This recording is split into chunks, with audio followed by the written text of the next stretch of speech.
When you guys are getting ready to start your research, the first thing you should do is to open up your Pike Google account, be logged into your Chromebook. Let's go to Chrome.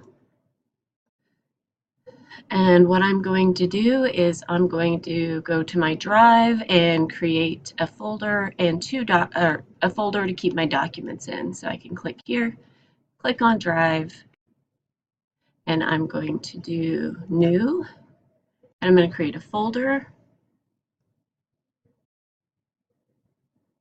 And I'm going to say Moss, or maybe I will do English Language Arts Research folder.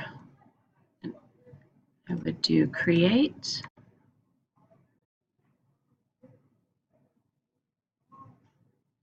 And once I've created that,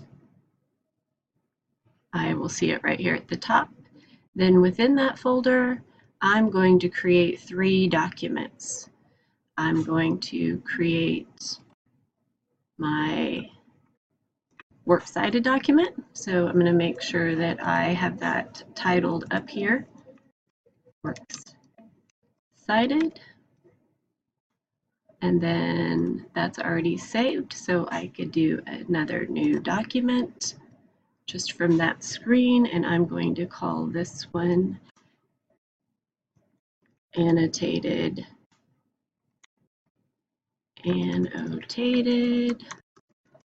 bibliography. And then I'm going to do one more, and this one might be something you want to do. But I'm going to create a document where I can maybe copy and paste paragraphs if I want to annotate on, put some notes, highlights, keywords. So this is kind of just my working note document. So notes, keywords, ideas. Okay, and once I've done that, I'm good to go. All of these will be saved within that folder so that when I open that up, I'll be able to have those documents in there and it'll be nice and neat. So try that before you get started, and then remember, if you are using the databases and you have trouble with barcodes, Inspire 123. If you need login information, check the research tools slide. Let me know if you need anything. Thanks.